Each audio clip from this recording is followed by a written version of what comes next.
دعا دیتا ہے وہ گلستان لفظ استعمال کرتا ہے کہ تو بصد رنگ گلستان خوش رہے، یعنی تو باغ کی طرح ہر رنگ میں شگفتہ رہے۔ غالب دراصل ایک عاشق صادق کا کردار نبھاتے ہوئے نظر آتے ہیں، اور وہ جو شعر میں کہا گیا ہے نا، ظلم سہتے ہیں کچھ نہیں کہتے، اہل دل بے زباں ہوتے ہیں۔ غالب بالکل اسی شعر کے مصداق اپنے محبوب سے مخاطب ہوتے ہوئے کہتے ہیں کہ اے میرے محبوب، میرا کام تو ستم سہنا تھا، میں تو عاشق تھا، یہ تو میری قسمت تھی، اس کو میں نے جی جان سے قبول کیا، لیکن اے میرے محبوب، میں تجھے انسانی رویوں کو سامنے رکھتے ہوئے کوئی بد دعا نہیں دیتا۔ عزیز طلبہ، عام طور پہ انتقام لیا جاتا ہے، جس طرح کا کوئی سلوک کرے اسی طرح کا اس سے سلوک کیا جاتا ہے، اور کچھ نہ بن پڑے تو لوگ ستم سہتے ہیں تو بد دعا تو خیر دے ہی دیتے ہیں۔ غالب عاشق صادق کا کردار نبھاتے ہیں، وہ سراپا دعا اپنے محبوب کے لیے نظر آتے ہیں اور کہتے ہیں کہ اے میرے محبوب، تو نے جو کیا سو کیا، تو نے تو مجھ پر اتنے ستم ڈھائے کہ میں اپنی قبر کی دیواروں تک جا پہنچا، لیکن اے میرے محبوب، میں سراپا دعا ہوں، میں تجھے دعا دیتا ہوں کہ تو زندگی کے تمام رنگوں سے پوری طرح لطف اندوز ہو، خوش رہے، اے میرے محبوب، تجھ پر کوئی آنچ نہ آئے۔ عزیز طلبہ و طالبات، ویسے تو باغ باغ ہونا ایک محاورہ اردو میں بولا جاتا ہے جس کا معنی ہوتا ہے بے حد خوش ہونا، لیکن یہاں غالب نے باغ باغ ہونا کو گلستان ہونا کی ترکیب میں استعمال کیا ہے۔ باغ رنگینیوں اور رعنائیوں سے بھرپور ہوتا ہے۔ شاعر کہتا ہے کہ اے میرے محبوب، اسی طرح تیری زندگی بھی میری دعا ہے کہ رنگینیوں اور رعنائیوں سے بھرپور رہے۔ زندگی کے جتنے بھی رنگ ہیں وہ تمہاری زندگی میں بھر جائیں، تم اپنی زندگی کے ایک ایک لمحے سے حظ اٹھاؤ۔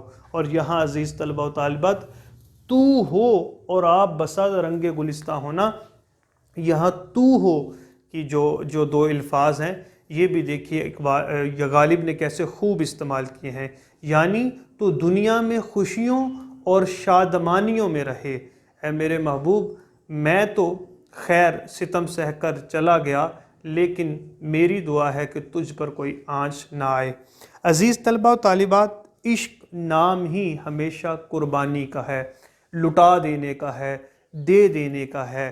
اس میں ہمیشہ خود غرضی سے کام نہیں لیا جاتا، یہ تو اپنی ذات کو دوسرے پر نچھاور کر دینے کا نام ہے۔ تو غالب یہاں ایک عاشق صادق کے طور پر عشق نبھاتے ہوئے نظر آتے ہیں اور سمجھتے ہیں کہ ایک عاشق کو محبوب کی طرف سے جو غم ملتا ہے وہ تو گویا سرمایہ ہوتا ہے جس کو عاشق جاتے ہوئے اپنے ساتھ لے کر جاتا ہے۔ عزیز طلبہ و طالبات، موت وہ ٹھگ ہے جو انسان سے سب کچھ چھین لیتا ہے۔ یہ دنیا کا مال و دولت سب موت کے ہاتھوں لٹ جاتا ہے، لیکن عاشق جب اس دنیا سے جاتا ہے تو وہ کیا سرمایہ ساتھ لے جاتا ہے۔ غالب نے اس کو بھی بیان کر دیا ہے۔ وہ سمجھتے ہیں کہ عاشق کا سرمایہ جو ہے وہ صرف اور صرف محبوب کے دیے ہوئے غم ہوتے ہیں جن کو وہ اپنے ساتھ لے جاتا ہے۔ عاشق کا کام ہی محبوب کے ستم سہنا اور اسے دعا دینا ہوتا ہے، جیسا کہ یہاں کہا گیا ہے، میں کیا کروں میرے قاتل نہ چاہنے پر بھی، تیرے لیے میرے دل سے دعا نکلتی ہے، اور پھر میرے لیے نہ رک سکے تو کیا ہوا، جہاں کہیں ٹھہر گئے ہو خوش رہو۔ عزیز طلبہ و طالبات، غالب نے قصہ مختصر اس شعر میں اپنے محبوب کو اس کے تمام ستم کے باوجود دعا دی ہے اور کہا ہے کہ خدا تمہیں جس حال میں بھی تم رہو خوش رکھے، چاہے تم مجھ سے زیادہ رقیبوں سے خوش رہو، اے میرے محبوب میری تو یہ دعا ہے تم انہی سے خوش رہو، لیکن تجھ پر کوئی آنچ نہ آئے۔ یہاں عزیز طلبہ و طالبات، طنز کا ایک پہلو بھی ہمیں ملتا ہے، اور وہ طنز کا پہلو کچھ اس طرح سے ہے کہ یہاں شاعر کہتا ہے کہ اے میرے محبوب، تو نے مجھ پر ستم کیے، میں وہ ستم اپنے سینے سے لگائے اس دنیا سے رخصت ہو رہا ہوں، لیکن میری دعا ہے کہ تو خوش رہے۔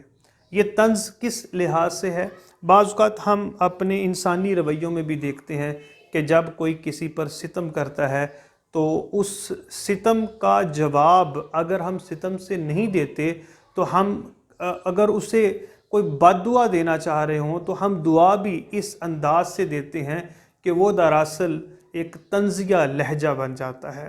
وہ ایسے ہی ہوتا ہے کہ جیسے کسی کو جتلایا جا رہا ہو۔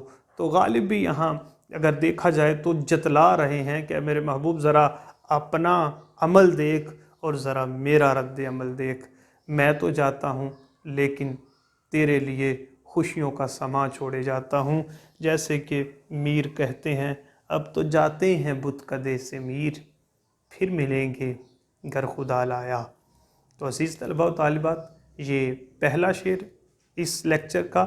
اب ہم بڑھتے ہیں اگلے شعر کی طرف۔ اگلا شعر ہے عشرت پارائے دل زخم تمنا کھانا، عشرت پارائے دل زخم تمنا کھانا، لذت ریش جگر غرق نمکداں ہونا۔ عشرت کا معنی عزیز طلبہ خوشی، پارا ٹکڑے کو کہتے ہیں، پارائے دل دل کا ٹکڑے، زخم تمنا کھانا یعنی خواہش پوری نہ ہونا، اور لذت مزہ، ریش جگر جگر کے زخم، یہاں مراد ہے لذت ریش جگر سے یعنی دل کے زخموں کا مزہ یا لطف، غرق نمکداں ہونا، نمکدان میں ڈوبنا۔ اس طرح اس کا مفہوم ہمارے سامنے آتا ہے، عاشق کے دل کی خواہش ہوتی ہے کہ اسے خون خواہش کے زخم لگتے رہیں، دراصل اس کی لذت عشق ان زخموں پر نمک پاشی میں ہی ہے۔ نمک پاشی کہتے ہیں نمک چھڑکنا، اور خون خواہش، خواہش کا خاتمہ ہونا۔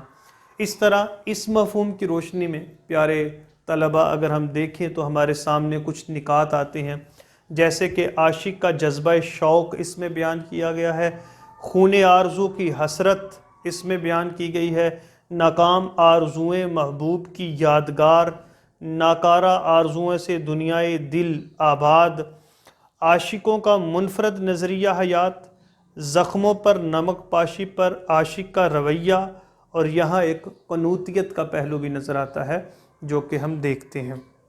عزیز طلبہ و طالبات، اگر دیکھا جائے تو اس شعر میں شاعر دعا کر رہا ہے کہ اس کی کوئی خواہش پوری نہ ہو۔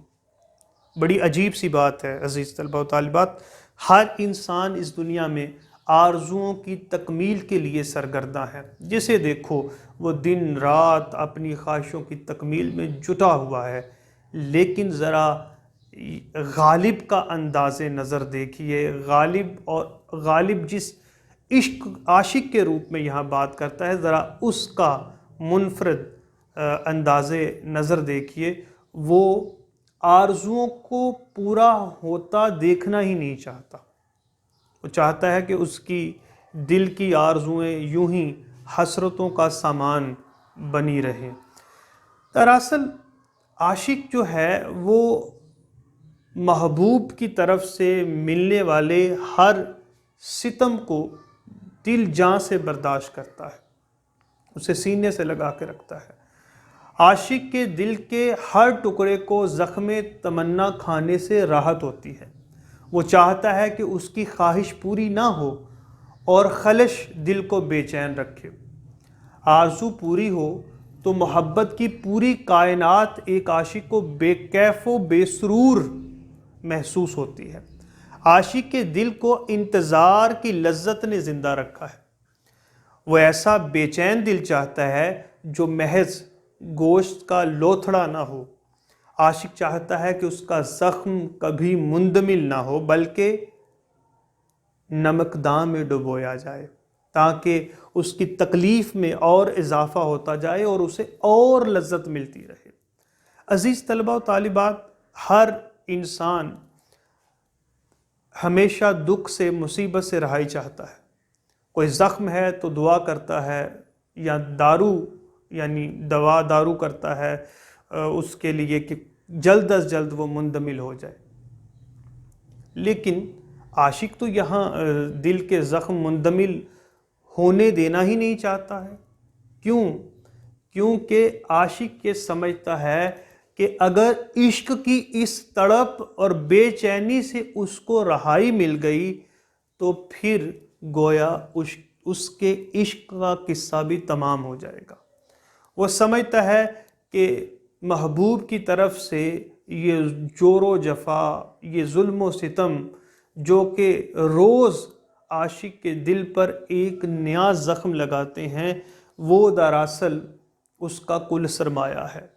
وہ خون آرزو کی حسرت لیے جیتا رہتا ہے اور وہ چاہتا ہے کہ اس کے دل کی کوئی بھی خواہش پوری نہ ہو، کیونکہ خواہش کی تکمیل عاشق کی بے چین دل کو اور اس کے دل کی تڑپ کو ختم کر دیتی ہے، اور یہ تڑپ کا خاتمہ دراصل محبت کا خاتمہ ہے. اس لیے شاعر اپنے دل کو ناکام آرزوؤں سے آباد رکھتا ہے. وہ محبوب کی سے منسوب انہی ناکام آرزوؤں کو اپنی یادگار بنا کر جیتا ہے، اور جو بھی نیا زخم لگتا ہے وہ گویا اس کی تکلیف میں اور اضافہ تو کرتا ہی ہے، لیکن راحت اور سکون بھی عاشق کو اسی میں محسوس ہوتا ہے. عزیز طلبہ و طالبات، یہاں ہم دیکھیں تو ایک قنوتیت کا پہلو بھی نمایاں ہوتا ہے. قنوتیت کیا ہے؟ اپنے ہی زخم کو کریدتے رہنا، اسے مندمل نہ ہونے دینا، یا پھر مایوسیوں اور اداسیوں کو پسند کرنا. یا پھر یوں سمجھ لیجئے کہ اگر آپ غم پسند ہیں تو غم کے علاوہ کوئی بھی چیز آپ کو بھاتی نہ ہو. یہ ہے قنوتیت. اور یہاں ہمیں کہیں نہ کہیں غالب کے ہاں قنوتیت کا پہلو بھی نمایاں نظر آتا ہے. اس میں کوئی شک نہیں ہے عزیز طلبہ و طالبات کہ عاشقوں کا راستہ منفرد ہوتا ہے، ان کا طرز حیات، طرز عمل عام انسانوں سے مختلف ہوتا ہے. لیکن اس کے ساتھ ساتھ یہ بھی ہے کہ وہ عشق کی راہوں پر ثابت قدم رہنے کے لیے اپنی جان سے بھی گزرنا پڑے تو گزر جاتے ہیں. جیسا کہ ان آبلوں سے پاؤں کے گھبرا گیا تھا میں، جی خوش ہوا ہے راہ کو پرخار دیکھ کر. اور جفا جو عشق میں ہوتی ہے جفا ہی نہیں، ستم نہ ہو تو محبت میں کچھ مزہ ہی نہیں. دراصل شاعر سمجھتا ہے کہ ہر نیا ستم محبوب کی طرف سے محبوب کی یاد کو نئے سرے سے زندہ کرتا ہے، اور وہ محبوب کو کسی بھی طرح سے فراموش نہیں کرنا چاہتا. اس لیے شاعر کہتا ہے کہ کاش ایسا ہو کہ میرے دل کے زخم کبھی بھرے ہی نہ، اور ان کو مزید تکلیف دی جائے تاکہ میرے عشق کا جذبہ جمع رہ سکے. جفا جو عشق میں ہوتی ہے جفا ہی نہیں، ستم نہ ہو تو محبت میں کچھ مزہ ہی نہیں. اور پھر دل کی چوٹوں نے کبھی چین سے رہنے نہ دیا، جب چلی سرد ہوا میں نے تجھے یاد کیا. اس لحاظ سے عزیز طلبہ و طالبات، اس شعر میں مرزا اسد اللہ خان غالب بیان کر رہے ہیں کہ ایک عاشق کے تمام تر زخم دراصل اس کا کل اثاثہ ہوتے ہیں، اور وہ انہی کے ساتھ زندہ رہتا ہے. وہ ان سے جدا ہو کر زندہ نہیں رہ سکتا، وہ انہی کے ساتھ محبوب کی یاد سے جڑا رہتا ہے. تو شاعر کی تمنا ہے کہ یہ میرے دل کے زخم جو ہیں وہ کبھی بھی نہ بھریں، بلکہ ان میں نئے ستموں کے ساتھ اضافہ ہوتا چلا جائے. جیسا کہ مجھے یہ ڈر ہے تیری آرزو نہ مٹ جائے، بہت دنوں سے طبیعت میری اداس نہیں. یہ جو قنوتیت کا پہلو ہے وہ یہاں دیکھیے نظر آتا ہے کہ طبیعت کی اداسی جو کہ عام طور پہ ہم اچھی نہیں سمجھتے، جب ایک عاشق کو بھا جاتی ہے تو وہ اسی میں اپنی بقا سمجھتا ہے، اپنی عشق کا لطف دوبالا ہوتا ہوا سمجھتا ہے۔ تو عزیز طلبہ و طالبات، یہ ہے دوسرا شعر۔ اب ہم بڑھتے ہیں اسی لیکچر کے تیسرے شعر کی طرف، جو کہ غزل کا چھٹا شعر ہے۔ یہ کچھ یوں ہے کہ میرے قتل کے بعد اس نے جفا سے توبہ، کہ میرے قتل کے بعد اس نے جفا سے توبہ، ہائے اس زود پشیماں کا پشیماں ہونا۔ جفا ستم ظلم، ہائے حرف افسوس ہے، کلمہ تاسف ہے، زود پشیماں جلد پچھتانے والا، اور پشیماں کا معنی پچھتانا یا پھر شرمندگی کے معنوں میں بھی اسے لیا جا سکتا ہے۔ مفہوم کچھ یوں ہے، محبوب نے مجھے قتل کرنے کے بعد جفا سے توبہ کر لی، ہائے اس قدر جلد پچھتانے والے کو توبہ کا خیال آیا بھی تو کب آیا۔ اس طرح مختلف نکات عزیز طلبہ و طالبات ہمارے سامنے آتے ہیں، جیسے کہ ستم محبوب کا تذکرہ کیا گیا ہے، طیش میں آ کر عاشق کا قتل، اس بات کا یہاں تذکرہ ہے، کار جفا سے محبوب کی توبہ، زود پشیماں کی ترکیب بطور طنز استعمال ہوئی ہے۔ اس میں دوسرا پہلو محبوب کی معصومیت کا بھی نکلتا ہے، اور رقیبوں کے لیے محبوب کا نرم رویہ بھی اس میں بیان کیا گیا ہے۔ صنعت تجنیس مرکب کا استعمال کیا گیا ہے۔ عزیز طلبہ و طالبات، جب ایک ہی جنس سے تعلق رکھنے والے دو لفظ استعمال کیے جائیں، یا یوں کہیے کہ ایسے الفاظ استعمال کیے جائیں کہ جن کا معنی ایک جیسا ہو لیکن ایک مفرد ہو ایک مرکب ہو، تو اسے پھر صنعت تجنیس مرکب کا نام دیا جاتا ہے۔ تو عزیز طلبہ و طالبات، اس طرح سے دیکھیں تو اس شعر میں شاعر بیان کر رہے ہیں کہ ایک عاشق جو ہے وہ ہر لحاظ سے اپنے محبوب کے ستم کو برداشت کرتا ہے، وہ اپنے محبوب کی جفا کاری پر کبھی اف تک نہیں کہتا ہے، لیکن دوسری طرف محبوب کا رویہ ایسا ہے کہ جس میں کبھی بھی ظلم و ستم کرنے سے غفلت نہیں برتی جاتی ہے۔ دراصل روایتی انداز میں یہاں محبوب کے ستم کا تذکرہ کیا گیا ہے۔ اگر دیکھا جائے تو شاعر یہ کہہ رہا ہے کہ میرے محبوب نے بہت زیادہ طیش میں آ کر میرا قتل تو کر دیا، لیکن قتل کرنے کے بعد بہت جلد اس کو یہ پچھتاوا، یہ شرمندگی لاحق ہو گئی کہ مجھ سے یہ کیا حرکت سرزد ہو گئی۔ وہ مجھ جیسے گوہر نایاب کو کھو دینے پر اپنے اس عمل پر بہت زیادہ پچھتانے لگا، اور جب پچھتانے لگا تو اس پر پھر عاشق اظہار خیال کرتے ہوئے کہتا ہے کہ اس پچھتانے کا اب کیا فائدہ، اب تو اس نے میرا کام تمام کر دیا، اگر اس نے میری قدر کرنی ہی تھی تو پھر تب کی ہوتی جب میں اس کی زندگی میں شامل تھا۔ جیسے کہ شعر میں کہا گیا ہے، وہ آئے ہیں پشیماں لاش پہ اب، تجھے اے زندگی لاؤں کہاں سے۔ تو شاعر کہتا ہے کہ اے میرے محبوب، اگر اب تم اپنی اس جفا کاری پر، اس قتل کے معاملے پر پشیمانی کا اظہار کرتے ہو تو اس سے کیا حاصل؟ شاعر کہتا ہے کہ اس سے تو یہی لگتا ہے کہ جیسے تم رقیبوں کے لیے کوئی نرم گوشہ دل میں رکھتے ہو کہ میرے قتل کے بعد اب ان کے ساتھ بھی اسی رویہ کو ظاہر کرنا تم پر لازم تھا، لیکن میرے قتل کے بعد تم نے فوراً جو پچھتاوا اپنی ذات میں پیدا کر لیا ہے اور فوراً تم پشیماں اور شرمندہ دکھائی دے رہے ہو، تو اس کا مطلب تو یہی ہوا کہ تم رقیبوں کے معاملے میں اپنے دل میں اب نرم گوشہ رکھتے ہو۔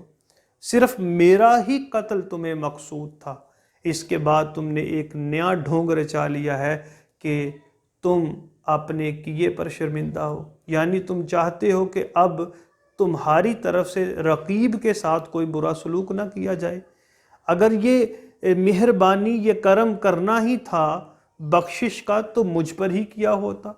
اے میرے محبوب، مجھے تو نے اپنے ظلم و ستم کا نشانہ بنا ڈالا، لیکن اب تیرا یہ زود پشیماں ہونا میری سمجھ سے بالاتر ہے۔ اس لحاظ سے یہاں دیکھا جائے تو زود پشیماں کی ترکیب جو ہے وہ غالب نے اپنے محبوب پر بطور طنز استعمال کی ہے، اور اس میں محبوب کی معصومیت کا پہلو بھی غالب نے نمایاں کیا ہے کہ محبوب جو ہے وہ اب بڑی معصومیت کے ساتھ اپنی پشیمانی کو ظاہر کر کے گویا ہر ایک کی نظر میں سچا اور معصوم بننے کی کوشش کر رہا ہے۔ یعنی وہ یوں ثابت کرنا چاہتا ہے کہ اسے اپنے کیے پر بہت ہی شرمندگی ہے، تو وہ معصوم ہے، اس کے گناہوں کی اس کو بخشش دے دی جائے۔ شاعر کہتا ہے کہ یہ معصومیت جو ہے یہ کسی بھی طرح قابل قبول نہیں ہے، یعنی کہ شاعر کہنا یہ چاہ رہا ہے کہ میرے محبوب نے جو میرے ساتھ ستم کیا ہے، اب اس پر مستزاد اس کی یہ معصومیت جو ہے وہ کوئی معنی نہیں رکھتی۔ جیسا کہ بعد مرنے کے میری قبر پہ آیا غافل۔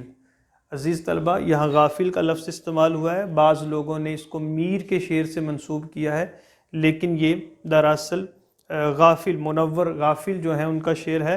بعد مرنے کے میری قبر پہ آیا غافل، یاد آئی میرے عیسیٰ کو دعا میرے بعد۔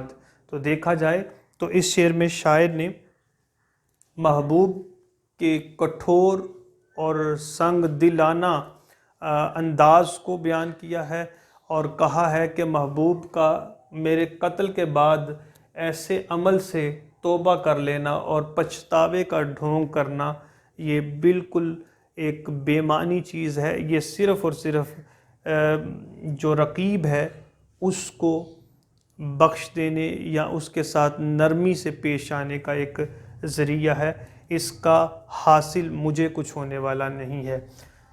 جیسے کہ غالب نے کہا تھا، جلا ہے جسم جہاں دل بھی جل گیا ہوگا، قریدتے ہو جو اب راکھ جستجو کیا ہے۔ یعنی اے میرے محبوب، جو ستم ہونا تھا وہ ہو گیا، اب مجھ پر یہ زود پشیمانی کا احسان کر کے مجھے کیا فائدہ پہنچایا جا رہا ہے، اس کی اب مجھے تو کوئی ضرورت نہیں ہے۔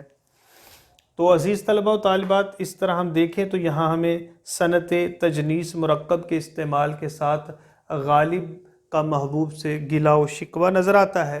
اب ہم بڑھتے ہیں اگلے شعر کی طرف، اور اگلا شعر ہے، حیف اس چار گرا کپڑے کی قسمت غالب، جس کی قسمت میں ہو عاشق کا گریباں ہونا۔ حیف، افسوس، چار گرا محاورہ استعمال ہوا ہے، یعنی چار ہاتھ۔ گریباں دراصل یہ گردن کے گرد جو کسی پوشاک یا لباس کا سلا ہوا کپڑا ہے اس کو گریباں کہا جاتا ہے، اور یہاں قسمت تقدیر کے معنوں میں استعمال ہوا ہے۔ اس کا مفہوم یہ ہے کہ اے غالب، وہ چار گرا کپڑا جو سل کر کسی عاشق کا گریباں بنے، اس کی قسمت پر افسوس ہی کیا جا سکتا ہے۔ اس طرح ہمارے سامنے عزیز طلبہ و طالبات کچھ نکات آتے ہیں، جیسے کہ چاک گریبانی کی شعری روایت، عاشق کی دیوانگی کا اظہار، لمحہ ہجر و وصل اور چاک گریبانی، عاشق کے گریباں پر اظہار افسوس، چار گرا بطور محاورہ، اور صنعت تکرار اور اراد المثل۔ عزیز طلبہ و طالبات، جب ہم اردو شاعری کا مطالعہ کرتے ہیں تو اس میں ہمیں چاک گریبانی کا لفظ ایک روایت کی صورت نظر آتا ہے۔ یہ عاشقوں کے ہاں ایک جنونی کیفیت کا اظہار ہے۔ عاشق جب اپنے محبوب کا ہجر نہیں سہ پاتے، جب اپنے محبوب کی یاد میں بےتاب اور بے چین ہو جاتے ہیں، تو وہ پھر دیوانہ وار جنگلوں کی طرف بھاگتے ہیں، صحراؤں کی طرف بھاگتے ہیں۔ وہ اپنے ہی گریباں کو تار تار کرتے ہیں، ان کا کسی اور پر تو کوئی غصہ نہیں نکلتا، وہ کچھ اور تو نہیں کر سکتے، بے بسی اور لاچاری کے عالم میں اپنے ہی گریباں کو تار تار کرتے ہیں۔ جیسا کہ شعر میں بیان کیا گیا ہے، کیا کرتے ہیں وحشت میں گریباں تار تار اپنا، خداوند کہاں کھو گیا صبر و قرار اپنا۔ تو عاشقوں کی یہ بےتابی اور بے چینی جو ہے یہ تو اردو شاعری میں ہمیں جا بجا نظر آتی ہے، جو کہ چاک گریبانی پر ختم ہوتی نظر آتی ہے۔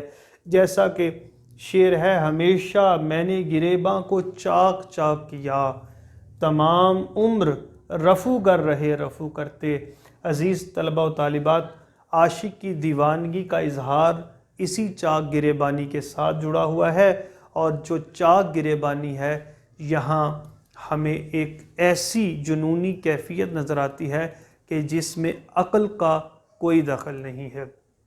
عقل تو انسان کو رکھ رکھاؤ دیتی ہے، عقل تو انسان کو اپنی عزت وقار اور شان کے ساتھ جینے کی ترغیب دیتی ہے، عقل تو ہمیشہ انسان کو جو ہے وہ بلندی کی طرف نگاہ کرنے کا پتہ دیتی ہے۔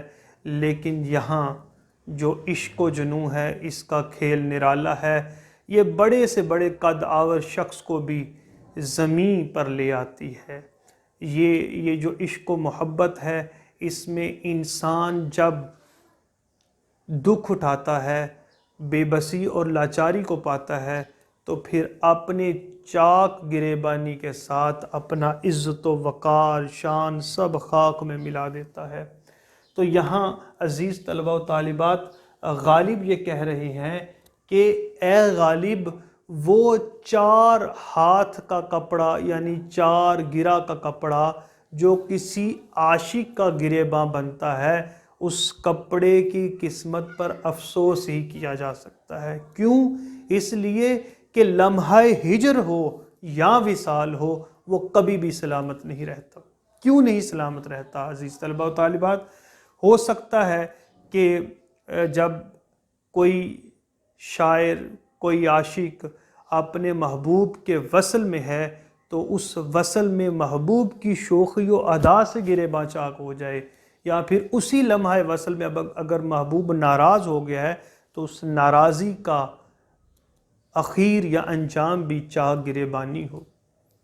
اگر ہجر کے لمحے ہیں تو پھر عاشق کو کسی کے دست نازک کی ضرورت نہیں ہے، عاشق کے ہاتھ اپنی چاک گریبانی کے لیے خود ہی کافی ہے۔ تو لمحہ وصل ہو یا ہجر ہو، یہ جو گریباں ہے چاک ہونا اس کی قسمت میں تو لکھا جا چکا۔ جب اس کا بار بار چاک ہونا ہی قسمت میں لکھا گیا ہے تو پھر غالب کیوں نہ کہیں کہ ایسے کپڑے کی قسمت پر تو افسوس ہی کیا جا سکتا ہے جو کہ ادھر سلتا ہے ادھر پھر چاک ہو جاتا ہے، ادھر سلتا ہے ادھر پھر پھٹ جاتا ہے۔